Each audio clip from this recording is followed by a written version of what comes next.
Small programmes लिखते लिखते हम आगे बढ़ेंगे ताकि बड़े प्रोग्राम्स लिखना सीख सकें। पिछली लेक्चर क्लास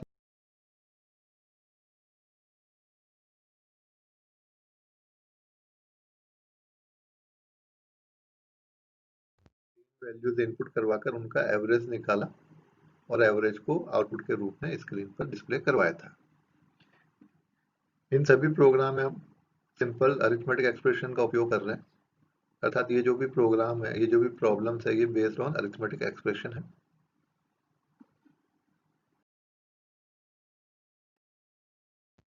जैसा कि अब तक आप जान चुके हैं कि any C program is nothing but a combination of functions main, printf and scanf. C program में क्या होगा, मुख्यतः 3 फंक्शन का कॉम्बिनेशन होगा। मेन से शुरू होगा, बीच में हम प्रिंटफ आउटपुट के लिए और स्कैनफ इनपुट के लिए काम में लेते हैं। और प्रोग्राम मेन से शुरू होता है तो हम ओपनिंग ब्रेसेस भी लगाते हैं और क्लोजिंग ब्रेसेस भी लगाते हैं। जो भी कुछ स्टेटमेंट्स लिखे जाएंगे वो इन ओपनिंग और क्लोजिंग ब्रेसेस के बीच में लिखे जाते हैं, अर्थात मझला ब्रैकेट से शुरू होगा और मझले ब्रैकेट पर खत्म हो जाएगा। एम्प्टी पैरेंथेसिस, जो कि मेन के आगे जो ब्रैकेट है, पैरेंथेसिस है, कोष्टक है, वो खाली रखना है।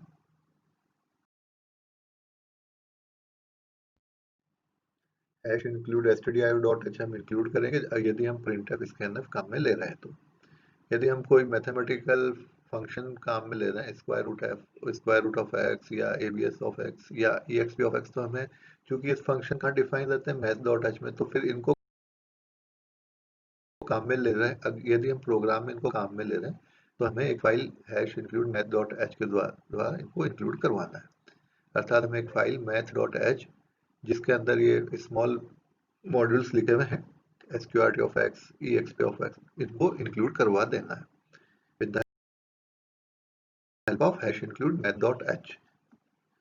मेन से प्रोग्राम शुरू होगा, मेन के आगे कोष्टक में कुछ भी नहीं लिखा, ओपनिंग ब्रेसेस लिखा और प्रोग्राम के एक्चुअल स्टेटमेंट्स लिख दिए वन बाय वन, और हर एक स्टेटमेंट किससे खत्म होगा, सेमीकोलन से। जब प्रोग्राम खत्म हो जाएगा तो इस ओपनिंग ब्रेसेस का क्लोजिंग ब्रेसेस यहाँ लिखा है। हमें प्रोग्राम लिखते तो ये विशेष ध्यान रखना है कि वो प्रॉपरली इंडेंट हो, यानी एक के नीचे एक स्टेटमेंट लिखा होना चाहिए, स्पष्ट रूप से दिखना चाहिए। जब भी प्रोग्राम लिखेंगे मेन के नीचे ओपनिंग ब्रेसेस दिखेगा और फिर हम टैब की द्वारा थोड़ा स्पेस देकर एक्चुअल स्टेटमेंट लिखेंगे, और जहां ओपनिंग ब्रेसेस शुरू हुआ था उसी के नीचे हम अपना क्लोजिंग ब्रेसेस भी लगाएंगे, ताकि हमें स्पष्ट रूप से दिखता रहे कि यहाँ से प्रोग्राम शुरू हुआ और यहाँ प्रोग्राम खत्म हुआ। स्टेटमेंट भी एक के नीचे एक लिखना चाहिए, ऐसा नहीं कोई स्टेटमेंट यहाँ से शुरू है, कोई यहाँ से शुरू है, कोई यहाँ से शुरू है, ऐसा नहीं, प्रॉपरली इंडेंट होना चाहिए। ये मैं आपको पिछली लेक्चर क्लास में भी एक्सप्लेन कर चुका। कमेंट जब भी लिखना होगा, टिप्पणी प्रोग्राम में रिमार्क या अपना कोई सिंपल इंग्लिश का कोई स्टेटमेंट लिखना हो तो हम इसको कमेंट के रूप में स्लैश स्टार से शुरू करके स्टार स्लैश के बीच में लिख सकते हैं। कमेंट कभी भी नेस्टेड नहीं होंगे, यानी एक कमेंट के भीतर दूसरा कमेंट नहीं होगा, लेकिन एक कमेंट को एक से अधिक लाइन में लिख तोड़कर लिखा जा सकता है। जैसे मैंने यहाँ लिखा, यहाँ से कमेंट शुरू हुआ स्लैश स्टार से, कैलकुलेट एरिया ऑफ सर्कल, अगली लाइन में लिखा यूज स्कैनफ और कमेंट को यहाँ खत्म करा। यानी comment can be split over more than one line.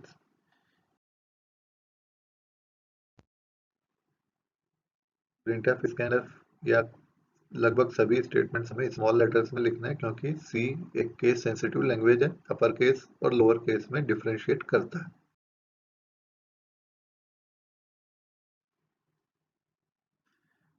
अब हम आज एक और प्रोग्राम लिखते हैं, program to calculate area and circumference of a circle.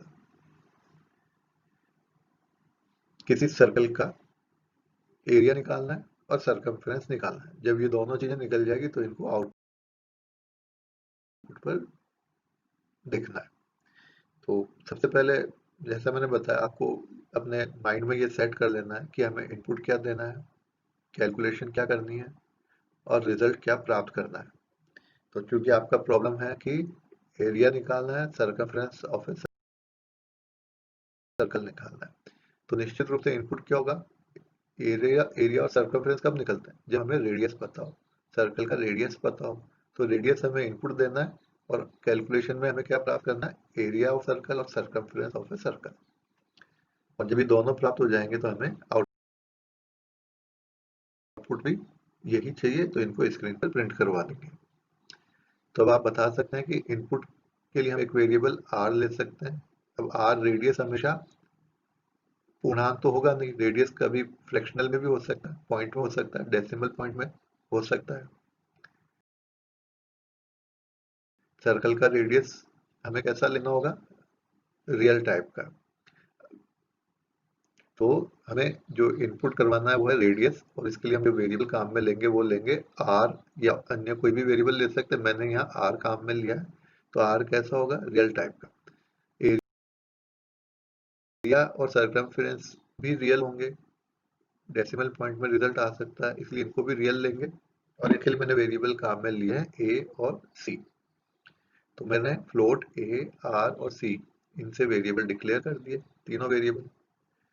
फिर मैंने एक मैसेज प्रिंट कराया, please enter radius of circle equals to, और इसके आगे जब रन करेंगे तो इसके आगे कर्सर ब्लिंक करेगा, तो यहाँ वैल्यू इनपुट करवानी है। इसके लिए मैंने स्टेटमेंट लिखा स्कैनफ, कितनी वैल्यू इनपुट करनी है, केवल रेडियस। तो %f एक स्ट्रिंग कंट्रोल स्ट्रिंग लिखी, और %r, क्योंकि स्कैनफ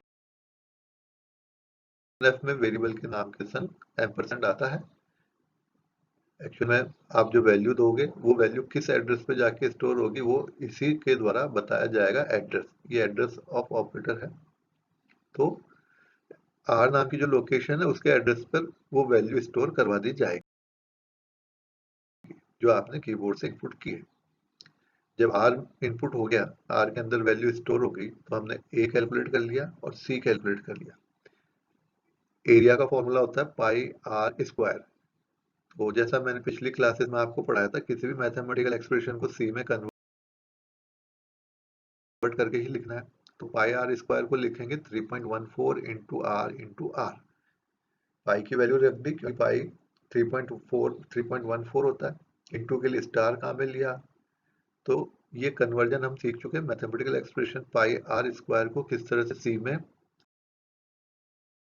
3.14 इंटू आर लिखा जाता है।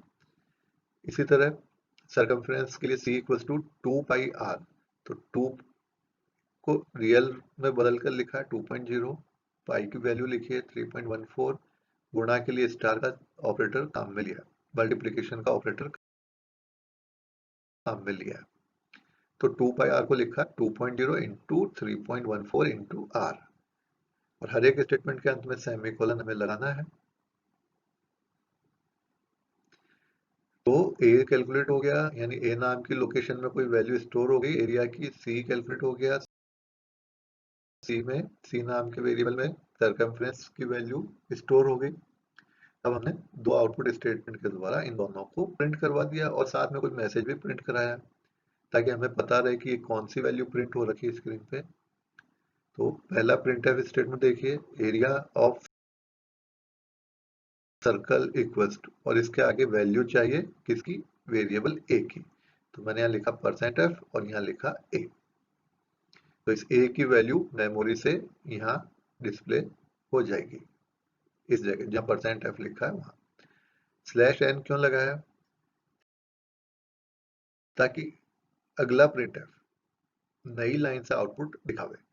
अगर मैं ये /n नहीं लगाऊंगा तो जब हम इसको रन करेंगे तो जहां पहले प्रिंटफ ने आउटपुट खत्म करा था, यानी कर्सर जहां पे छोड़ा था, वहीं से अगला प्रिंटफ अपना आउटपुट दिखाना शुरू कर देगा।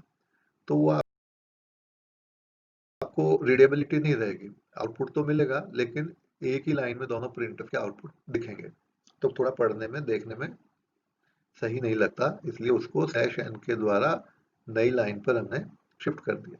कंट्रोल कहाँ लाके छोड़ा, नई लाइन पे। तो अगला प्रिंटफ नई लाइन से आउटपुट दिखाना शुरू करेगा।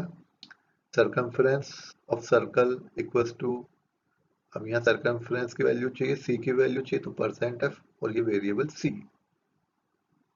तो जब हम रन करेंगे तब क्या होगा, ये आउटपुट मैसेज दिखेगा, please enter radius of circle, जैसा यहाँ मैंने दिखाया।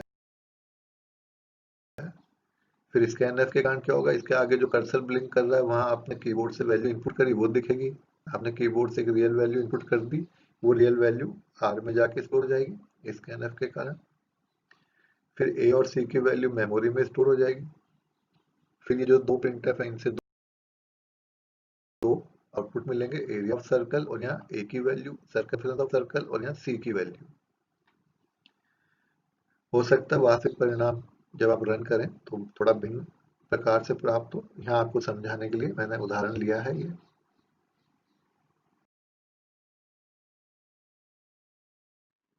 आपकी सहायता के लिए, ताकि आप बाद में पढ़ के समझ सकें, यहाँ मैंने सभी स्टेटमेंट्स को एक्सप्लेन किया है हिंदी में। 3 वेरिएबल ए, आर तथा सी को स्टेटमेंट फ्लोट ए, आर, सी के द्वारा रियल टाइप का डिक्लेयर किया। डिक्लेरेशन आता आपको टाइप डिक्लेरेशन स्टेटमेंट हमने पढ़ा है। वेरिएबल की टाइप इंट, फ्लोट, कैर और उसके आगे वेरिएबल का नाम। अगर एक से अधिक वेरिएबल है तो कॉमा लगाना। तो चूंकि मैंने यहाँ ए, आर, सी तीनों रियल लिए तो मैंने टाइप लिखी फ्लोट ए, आर, सी और सेमीकोलन। रियल क्यों लिए, क्योंकि जो एरिया का रेडियस है वो रियल टाइप का हो सकता है, और जब रेडियस रियल है तो निश्चित रूप से ए और सी भी रियल टाइप के होंगे। फिर प्रिंटफ स्टेटमेंट जो मैंने लिखा था, please enter radius of circle, तो इससे क्या होगा, आउटपुट स्क्रीन पे रन करते समय ये मैसेज डिस्प्ले होगा। इसके अंदर सार की वैल्यू इनपुट हो जाएगी। उदाहरण के लिए मैंने कीबोर्ड से इनपुट करा 3.5, यानी स्टेटमेंट जो हमारा स्कैनफ %f %r सेमीकोलन। तो इसके द्वारा क्या होगा, वेरिएबल r को रियल वैल्यूज इनपुट करवाई जाएगी। जब प्रोग्राम को रन करेंगे तो कीबोर्ड से रियल वैल्यू रेडियस r के लिए इनपुट कर देंगे, for example 3.5। Statement a equals to 3.14 into r तथा c equals to 2.0 into 3.14 into r के द्वारा एरिया a तथा सर्कमफेरेंस c दोनों कैलकुलेट होकर रियल वेरिएबल ए तथा सी में स्टोर हो जाएंगे। जो भी वैल्यू आएगी, आपको पता है ये असाइनमेंट स्टेटमेंट है। ये क्या करता है, असाइनमेंट जो भी वैल्यू इधर से कैलकुलेट होगी वो लेफ्ट हैंड साइड स्थित वेरिएबल में स्टोर करवा देता है। असाइनमेंट ऑपरेटर और असाइनमेंट स्टेटमेंट में हमने विस्तार से पढ़ा था। इसी तरह यहाँ पे जो c equals to 2 pi r है, तो ये जो 2.0 इंटू 3.14 इंटू r से जो वैल्यू प्राप्त होगी, वो वैल्यू इस असाइनमेंट ऑपरेटर के द्वारा इसके लेफ्ट में स्थित वेरिएबल में स्टोर हो जाएगी। तो इन दोनों स्टेटमेंट से क्या होगा, a के अंदर वैल्यू मिलेगी और c के अंदर वैल्यू मिल जाएगी,